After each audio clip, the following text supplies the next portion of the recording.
วัสดีFC พี่น้องทางฟังลาวแล้วก็ฟังไทยเด้อเนาะยินดีต้อนรับเข้าสู่ช่องอาลุยผู้น้อยบะก่อนอื่นอาลุยขอบใจเนาะขอบใจ FC หรือว่าขอบใจสำหรับผู้ติดตามช่อง YouTube ของอาลุยเนาะ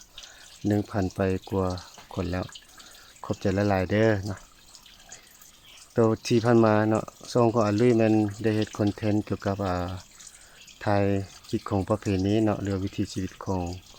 ชนเผ่าผู้น้อยอยู่แขวงพงศลีหรืออยู่ภาคเหนือของสปป.ลาวเนาะแล้วก็มีแต่ฝาก FC เนาะหรือติดตาม YouTube เนาะผู้ใดสำหรับยังบ่ทันได้ติดตามหรือจะพยายามเนาะถ่าย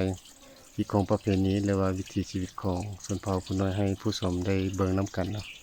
แต่ว่ามื้อนี้เนาะลุยพอดีมีโอกาสได้มายามบ้านของพ่อแม่มันอยู่แถวนอกพี่เนาะห่างจากตัวเมืองมาประมาณ40-50กิโลเมตรก็เลยลุยมื้อนี้แม่นมาถ่ายคอนเทนต์เกี่ยวกับหาอยู่หากินเนาะหรือว่ามาดักนกหรือติดนกเนาะสำหรับภาษาลาวเอิ้นว่าติดนกแต่ภาษาลาวเอิ้นว่าดักนกโดยที่ว่าซื้อกาวจากทางออนไลน์หรือ Facebook ลุยก็ได้ซื้อมาเนาะติดตามนำกันมาลุยจะได้ติดนกบ่เนาะที่ให้ท่านผู้ชมได้เบิ่งนํกันเลย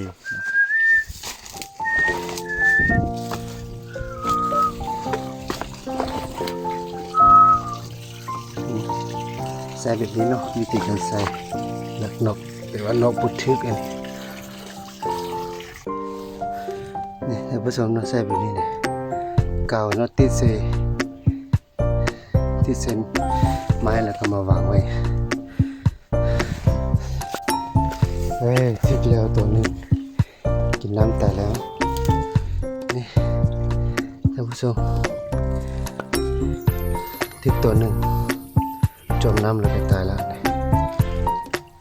มาแล้ว1 แต้มเป็น1 แต้มนกน้อยพูดได้ไง1 แต้ม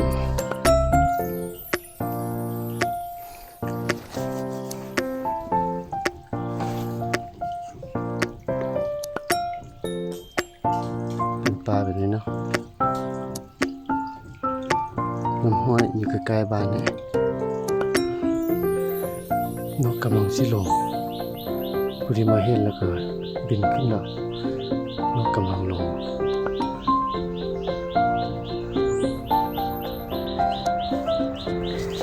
แล้วมี2 แต้มแต้มที่2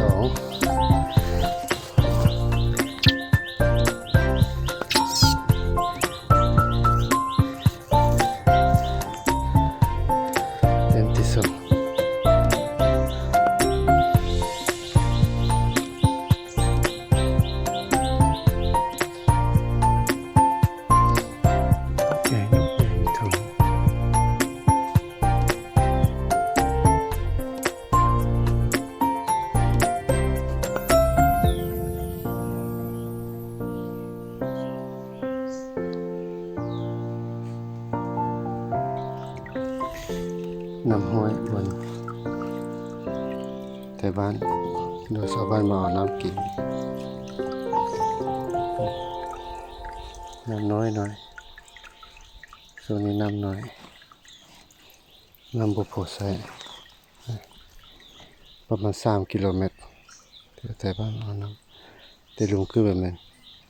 มาติดนก